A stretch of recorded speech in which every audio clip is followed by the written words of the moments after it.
What's up guys, aku assume kamu sudah nonton short video aku ya. Jika belum, silakan tonton dulu supaya kamu punya ide aku bakalan ngomong apa hari ini.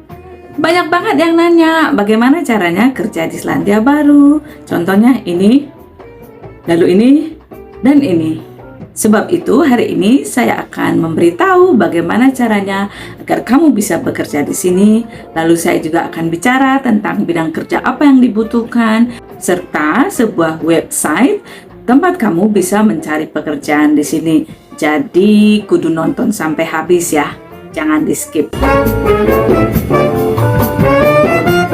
Sebelum saya lanjutkan, saya mau kasih tahu beberapa disclaimer. Yang pertama, saya bukan agen mencari kerja. Saya hanya berbagi informasi yang sifatnya general atau umum. Jadi, you have to do your own homework or your own research ya. Kedua, motivasi saya memberitahu informasi ini adalah bercermin dari pengalaman saya ketika dulu saya berjuang mencari informasi tentang bekerja dan kuliah ke Selandia Baru atau Australia, tapi susah sekali dapat informasi. Dan saya sekarang punya informasi itu, saya rindu supaya Anda juga boleh memiliki informasi yang accessible gitu di internet ya. Jadi kalian tidak seperti saya. Nah, sebab itu kalau Anda nonton ini, kamu harus subscribe loh. Ketiga, video ini semata-mata hanya untuk tujuan edukasi. Saya tidak menyediakan legal advice. Jika kamu perlu legal advice, silakan hubungi lawyer yang ada di bidangnya. Sebelum bicara bagaimana caranya kerja di Selandia Baru, kamu perlu tahu kalau kompetisi mencari kerja di Selandia Baru itu sangat tinggi. Itu karena negara ini adalah tujuan destinasi favorit oleh banyak turis dari semua negara. Lalu yang kedua, negara ini memiliki pemandangan alam yang luar biasa sehingga animo masyarakat untuk tinggal, bekerja, atau jalan-jalan ke sini sangat tinggi. Dan negara ini juga memiliki culture yang ramah dan sangat welcome dengan para pendatang baru. Oleh sebab itu, jika Anda pengen kerja di sini, maka Anda akan berkompetisi dengan banyak orang dari seluruh dunia.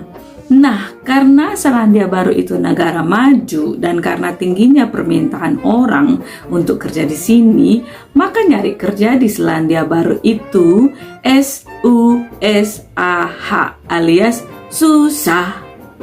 Tapi bukan berarti tidak mungkin loh. Kamu harus giat aja berusaha dan jeli mengetahui peluang yang ada dan terus mencari informasi terkait hal ini.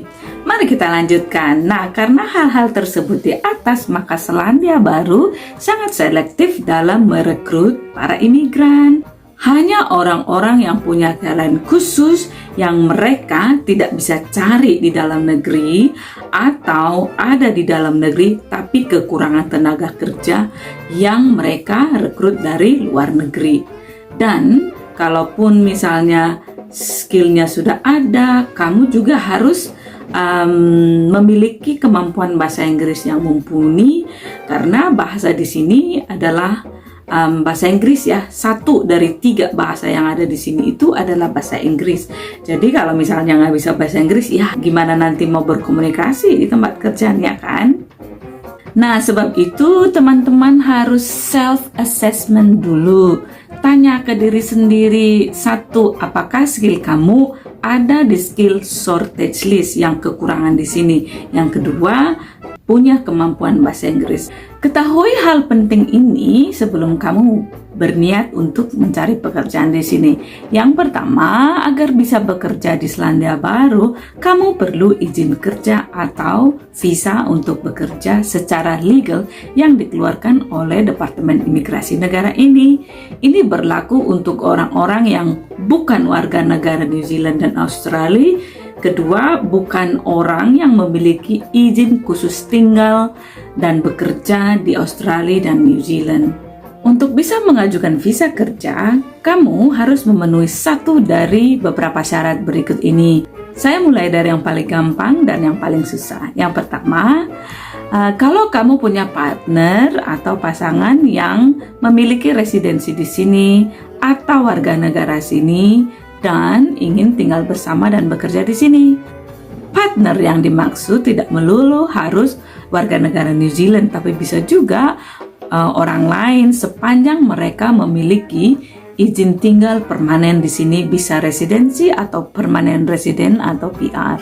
Yang kedua, jika kamu datang untuk tujuan pekerjaan secara khusus atau sedang ada event, misalnya kamu adalah tim konser satu grup musik yang akan tampil di sini, terus ada event sport seperti kemarin ada Sail GP, dan juga termasuk orang-orang yang datang bekerja untuk tujuan khusus, misalnya kayak recovery New Zealand karena kemarin ada badai di bulan Februari tahun ini.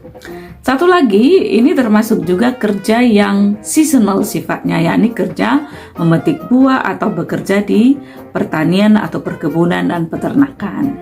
Syarat yang ketiga adalah jika kamu datang dari negara yang memiliki skema khusus untuk bisa bekerja di negara ini, misalnya seperti Indonesian Special Work Visa yang baru-baru ini aku bahas di YouTube aku. Kalau belum nonton, tonton di sini ya. Syarat yang keempat, sudah menyelesaikan studi dan ingin bekerja di sini.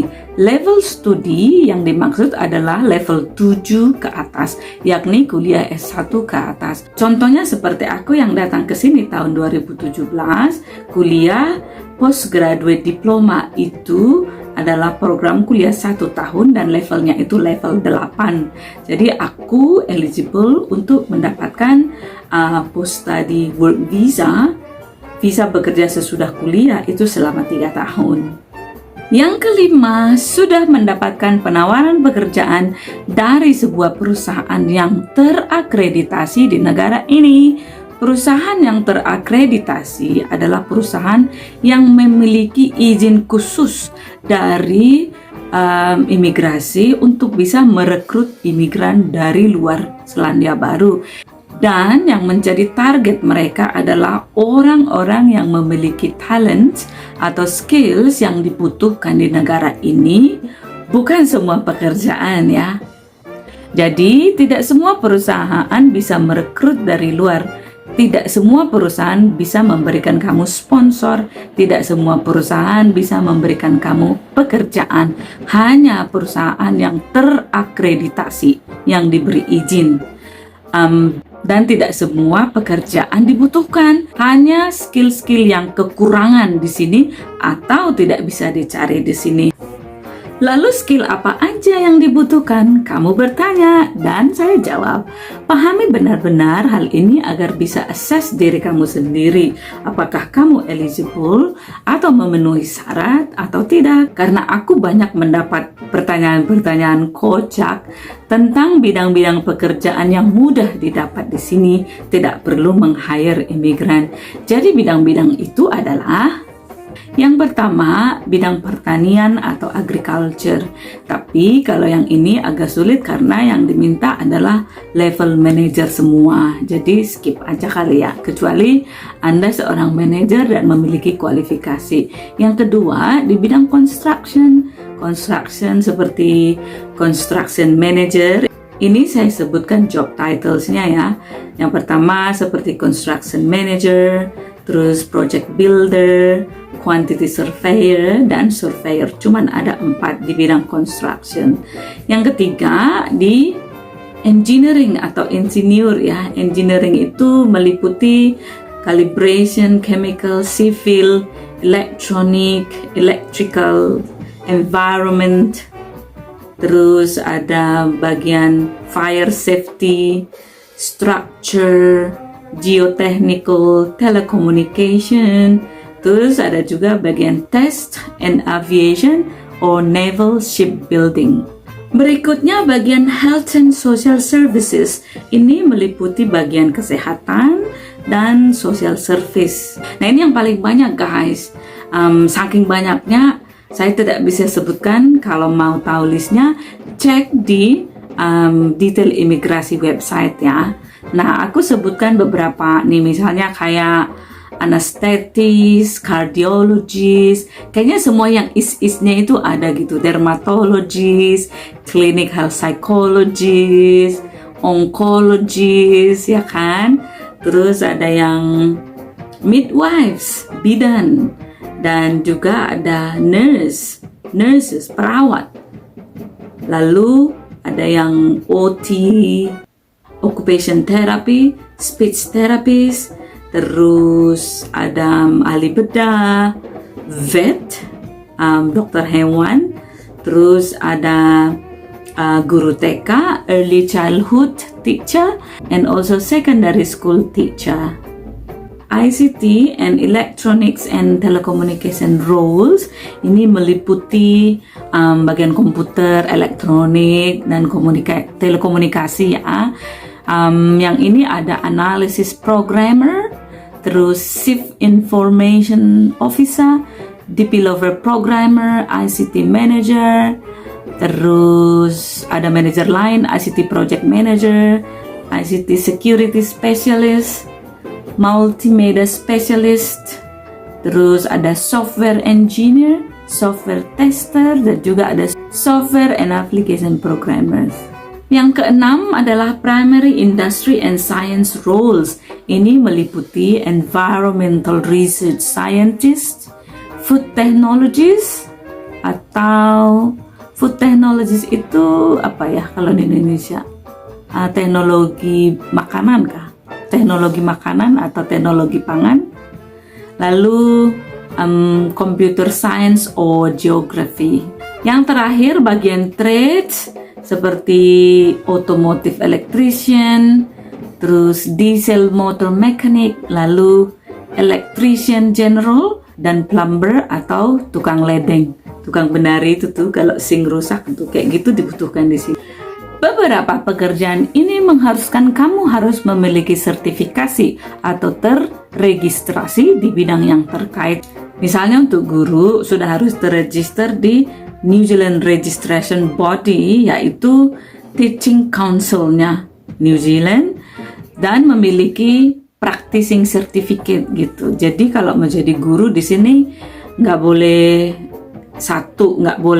nggak punya ijazah di bidang keguruan, dan tidak boleh tidak memiliki sertifikasi. Harus sudah sertifikasi dulu baru boleh masuk ke teaching job. Lalu nurse dan midwives juga begitu. Harus terregister di New Zealand Registration with the Nursing Council of New Zealand. Begitu juga dengan electricity dan profesi-profesi yang lain.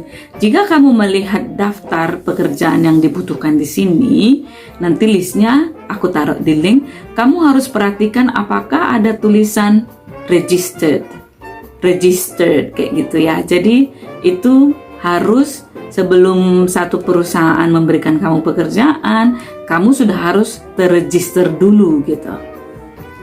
Sampai di sini sudah paham kan ya bidang-bidang apa yang berpeluang untuk bisa mendapatkan pekerjaan di sini. Are you still excited? Sekarang mari kita lanjutkan. Nah, kamu sudah tahu kan pekerjaan-pekerjaan apa aja yang dibutuhkan. Terus kamu juga sudah menilai diri sendiri, oh aku pintar bahasa Inggris gitu ya. Lalu sesudah kamu assess, kamu eligible kira-kira mikir nih, oh aku bisa nih gitu ya. Udah, yang langkah yang selanjutnya yang kamu lakukan adalah pertama mencari kerjaan atau sponsor yang akan memberikan kamu pekerjaan. Nah, salah satu website yang kamu bisa coba, aku kasih tahu sekarang nih adalah www.seek mencari seek.co.nz ya.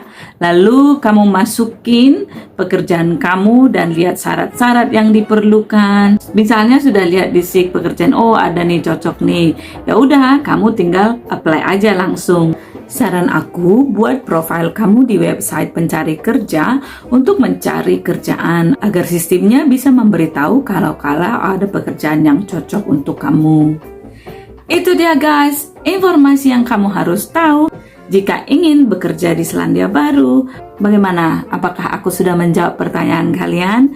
Berikutnya saya akan membahas tentang cara mencari pekerjaan di Selandia Baru. Atau kalau kamu punya masukan, sudah nyobain tadi website yang aku kasih tahu, Terus ada pertanyaan, silakan komen di kolom komentar supaya nanti aku bisa pelajari lagi. Sebab itu teman-teman, saya himbau jangan lupa like, subscribe, share, dan juga komen video aku ya.